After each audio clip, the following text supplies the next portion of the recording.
Hi welcome to our channel. Present మనతో పాటు దాము బాలాజీ గారు సీనియర్ జర్నలిస్ట్ ఉన్నారు. వారితో ఒకసారి మాట్లాడతాం. సార్ నమస్కారం సార్. నమస్తే. సార్ కొండా సురేఖ గారు మాకు తెలుసు నాగార్జున గారి పైన ఒక సంచలన కామెంట్స్ ఆ మధ్య చేయడం, అది చర్చనీయాంశంగా మారిపోవడం, ఇప్పుడు కోర్టులో కేసు కూడా అది నడుస్తుంది. అయితే ఇది జరుగుతున్న వేళ ఇప్పుడు మరొకసారి నాగార్జున గారి పైన ట్వీట్ చేయడం జరిగింది. అది కూడా అర్ధరాత్రి 12 గంటలకు చేయడం అనేది ఇప్పుడు చర్చనీయాంశంగా మారిపోయింది. ఎందుకు ఈ విధంగా ట్వీట్ చేశారు, సందర్భం ఏంటి, ఆ టైమింగ్ ఏంటి అని చెప్పేసి చర్చించుకుంటున్నారు. మరి ఆ కామెంట్స్ ని ఎలా అర్థం చేసుకోవాలంటారు? కొండా సురేఖ విచిత్రంగా అర్ధరాత్రి 12 గంటల తర్వాత ఒక ట్వీట్ చేసింది. ఆ ట్వీట్ లో నాగార్జునకి ఒక రకం ఆమె డైరెక్ట్ గా సారీ అని చెప్పలేదు, కానీ ఇండైరెక్ట్ గా నేను నాగార్జున ఫ్యామిలీ మీద చేసిన కామెంట్లు ఇంటెన్షన్ గా ఏమి ఆయన్ని బాధ పెట్టాలని ఇంటెన్షన్ నాకు లేదు. సో నేను ఇంటెన్షన్ గా ఏమి కామెంట్ చేయలేదు, కానీ అన్ఇంటెన్షనల్ గా ఆయన బాధపడి ఉంటే ఐ రిగ్రీట్ అనేది. రిగ్రీట్ అంటే నేను చింతిస్తూ ఉన్నాను, వాటిని వెనక్కి తీసుకుంటాను అని. అంటే నేను ఆ వ్యాఖ్యలు చేయడం తప్పు అని ఆమె ఒప్పుకోవట్లేదు. ఆయన్ని బాధ పెట్టాలనే ఉద్దేశంతో చేయలేదు నేను అని చెప్తుంది. మరి ఏ ఉద్దేశంతో చేసిందో చెప్పలేదు దాంట్లో. ఒకవేళ నేను ఆయన బాధపడి ఉంటే నేను చింతిస్తున్నాను, నేను వెనక్కి తీసుకుంటున్నాను అనేది చెప్పింది. అంటే డైరెక్ట్గా ఆయనకి సారీ చెప్పడం కానీ చేయలేదు. మరి దీంతో నాగార్జున సాటిస్ఫై అవుతాడా లేదా అనేది చూడాలి. దీని నేపథ్యం చెప్పుకోవాలంటే మనకి అక్టోబర్ 2024లో ఈమె తర్వాత రఘునందన్ రావు బీజేపీ లీడర్, వీళ్ళిద్దరూ పాల్గొన్న సభలో అక్కడ ఏమైందంటే ఒక చేనేత కార్మికులకు సంబంధించిన సభ. అప్పుడు ఆ చేనేత దీంతో ఒక మాల ఉంది, ఆ మాలని ఈమె మెల్లో వేశాడు ఆయన. సో దాంతో బీఆర్ఎస్ వాళ్ళంతా వీళ్ళిద్దరి దీని గురించి విపరీతంగా బ్యాడ్ కామెంట్స్ పెట్టి ట్రోల్స్ చేశారు. ట్రోల్స్ చేసినప్పుడు రఘునందన్ రావు కూడా నాకు అక్క లాంటిది ఆమె గురించి ఇలాగా మా ఇద్దరి గురించి ఇలాగా చేస్తున్నారు ఆయన కూడా మాట్లాడాడు. ఈమె చాలా కోపంగా ఒక మహిళ గురించి ఇలాగా చేస్తారా, అది చేనేత కార్మికుల వ్యవహారం కదా అని ఆమె కూడా మాట్లాడింది. అక్కడ బీజేపీకి బీఆర్ఎస్కి ఆమెకి మధ్య ఒక పర్సనల్ స్థాయిలో క్లాష్ అనేది మొదలైంది. తర్వాత హరీష్ రావు కూడా క్షమాపణ చెప్పాడు. మా వాళ్ళు ఇలా చేసి ఉండాల్సింది కాదు, చేయకూడదు, మహిళలకు మనం ఇంపార్టెన్స్ ఇవ్వాలి, గౌరవం ఇవ్వాలి, ఇవన్నీ మాట్లాడారు. ఈ నేపథ్యంలో ఏమైందంటే కొండా సురేఖకి బీఆర్ఎస్ మధ్య గొడవలు రావడం. దీంట్లో ఆమె టార్గెట్ నాగార్జున కాదు, నిజానికి ఆమె టార్గెట్ కేటీఆర్ని నిజానికి ఆమె ముందు మాట్లాడలేదు. ఒక రకంగా రేవంత్ రెడ్డి ముందుగా ఈ విషయం లేవనెత్తింది. రేవంత్ రెడ్డి అంటే ఫోన్ ట్యాపింగ్ అనే విషయాన్ని వీళ్ళు కేటీఆర్ సినిమా హీరోయిన్లు కొంతమందిని బ్లాక్మెయిల్ చేసి తన దగ్గరికి సెక్సువల్ ఫేవర్స్ వాళ్ళ దగ్గర తీసుకున్నాడు అనేది ఒక యాంగిల్ అయితే, సమంత నాగచైతన్య విడిపోవడానికి కూడా కేటీఆర్ కారణం అనేది కూడా రేవంత్ రెడ్డి సహా కాంగ్రెస్లో అనేక మంది ముందుగానే మాట్లాడారు. అయితే దాన్ని వాళ్ళు కరెక్ట్గా ఏమి చేశాడు కేటీఆర్ ఏమి చేయడం వల్ల ఆమె విడిపోయింది, ఈ విషయాల్ని డీటెయిల్గా ఎవరు చెప్పలేదు. అది ఫస్ట్ టైం కొండా సురేఖ చెప్పింది. కొండా సురేఖ ఏం చెప్పిందంటే ఈయన నాగార్జున ఏదైతే ఉందో ఆయన అది ఎక్కడ ఎన్కన్వెన్షన్ కూలగొట్టకుండా ఉండాలంటే కేటీఆర్ సమంతను తన దగ్గరికి పంపించమన్నాడు. నాగార్జున దానికి ఓకే అని సమంతను వెళ్ళమన్నాడు. దానికి సమంత ఒప్పుకోకుండా నన్ను ఇలాగా చేస్తారా అని చెప్పి ఆమె విడాకులు ఇచ్చిందన్న సెన్స్తో ఈమె చేసింది.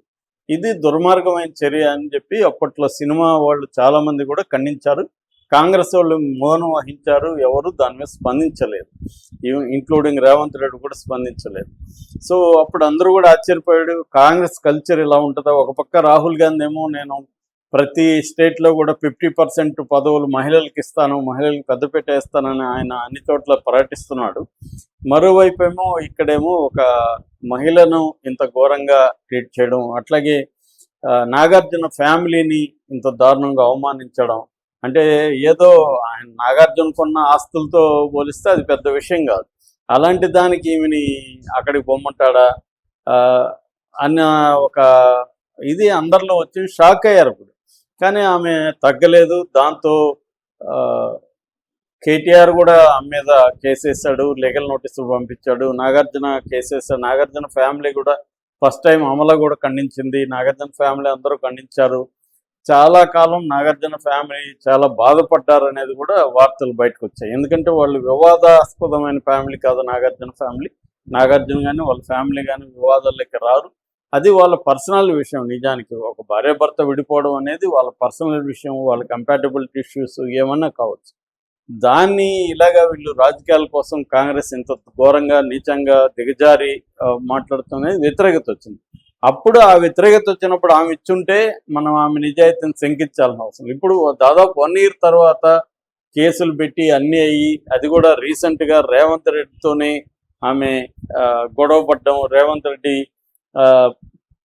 మనిషి మీద ఆమె వాళ్ళ కూతురు రేవంత్ రెడ్డి మీదనే ఆరోపణలు చేయడం, దాంతో ఆ సమంతని అరెస్ట్ చేయడం, ఈమె ఎక్స్ ఓఎస్డీని అరెస్ట్ చేయడానికి అంటే దక్కన్ సిమెంట్స్ని బెదిరించి వాళ్ళ ఓనర్ని బెదిరించి డబ్బులు అడిగారనే ఆరోపణతో అరెస్ట్ చేయడానికి పోయినప్పుడు కూడా ఒక పక్క వాళ్ళ కూతురు వీళ్ళతో పోలీసులతో గొడవ పడుతుంటే, ఇంకోవైపు సునీత కొండ సురేఖ అతన్ని తీసుకొని కారులో బయటకు వెళ్ళిపోవడం అనేది వీడియోలు బయటకు వచ్చాయి. ఆ తర్వాత రేవంత్ రెడ్డి చాలా సీరియస్గా తీసుకున్నాడని చెప్తున్నారు.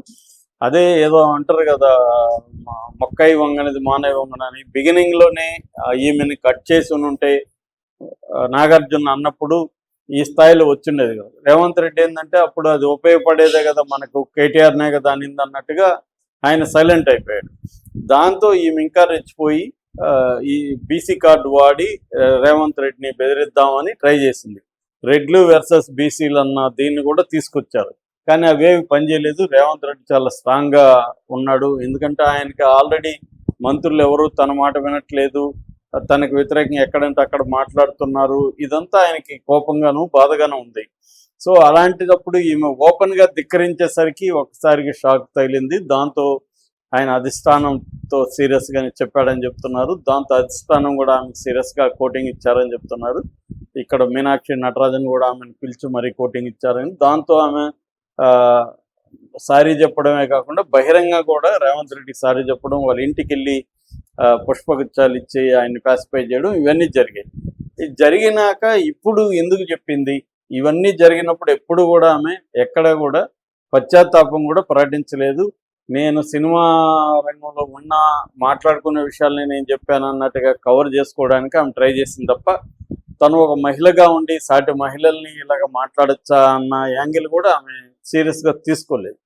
అయితే ఇప్పుడు ఎందుకు ఇది చెప్పిందంటే, రాహుల్ గాంధీ డ్యామేజ్ జరిగింది. ఎందుకంటే రేవంత్ రెడ్డి ఇష్యూలు నేషనల్ వైడ్ మీడియా కూడా కవర్ చేసింది ఇక్కడ. ఎందుకంటే కాంగ్రెస్ పార్టీకి ఉన్నదే 3 స్టేట్లు, హిమాచల్ ప్రదేశ్, కర్ణాటక. ఇది అందువల్ల నేషనల్ ఇదవుతుంది. అట్లాగే అల్లు అర్జున్ విషయంలో కూడా రేవంత్ రెడ్డికి బ్యాడ్ నేమ్ వచ్చింది నేషనల్ లెవెల్. ఎందుకంటే అల్లు అర్జున్ ఇప్పుడు నేషనల్ స్టార్ అయ్యాడు కాబట్టి ఆ ఇష్యూని కూడా నేషనల్ మీడియా సీరియస్గానే ఇచ్చేసింది. రెండోది, ఆ విషయంలో అన్యాయంగా రేవంత్ రెడ్డి ప్రభుత్వం అల్లు అర్జున్ టార్గెట్ చేసిందని ఒక నెరేటివ్ అయితే ఓపెన్గానే డిస్కషన్లోకి వెళ్ళింది. సో ఈ మొత్తం కాంటెక్స్ట్లో ఇప్పుడు రాహుల్ గాంధీ ఈమెకి చెప్పడం వల్లనే ఈమె సారీ చెప్పింది. ఎందుకంటే ఈ మధ్య నాగార్జున రేవంత్ రెడ్డి కూడా కలిసిపోయారు, ఒకటైపోయారు, మనం చూసాం. సో దాంతో రేవంత్ రెడ్డి అహం కూడా చల్లారింది. ఈ సినిమా వాళ్ళ పట్ల ఉన్న ఈగోని వీళ్ళు సాటిస్ఫై చేయగలిగారు. సో ఇప్పుడు ఈమె జూబ్లీహిల్స్ ఎన్నికలు అయిపోయిన రోజు ఇప్పుడు ఎందుకు చెప్పిందంటే, ఒకటి రాహుల్ గాంధీ చెప్పడం వల్లనే చెప్పింది. ఆయన డ్యామేజ్ కంట్రోల్ లేట్ అయినా పర్లేదు, ఇప్పుడు ఓన్లీ నాగార్జున వరకు మాత్రం సారీ చెప్పమని చెప్పినట్టుంది. దాన్ని ఆమె డైరెక్ట్గా సారీ కాకుండా, నేను ఉద్దేశించని అన్ఇంటెన్షనల్ మీనింగ్ వచ్చి వాళ్ళు ఏమైనా బాధపడి ఉంటే నేను రిగ్రెట్ అవుతున్నా అని, అంటే నా ఇంటెన్షన్ అది కాదు అన్నట్టుగా ఏదో గుడ్డిలో మెల్లలాగా ఒక ట్వీట్ చేసింది. మరి దీని రియాక్షన్స్ ఏమొస్తాయని చూడాలి. నాగార్జున కానీ వాళ్ళ ఫ్యామిలీ కానీ ఎలా రియాక్ట్ అవుతారనేది ఈరోజు రేపట్లో మనకు అర్థమవుతుంది. Okay, thank you so much.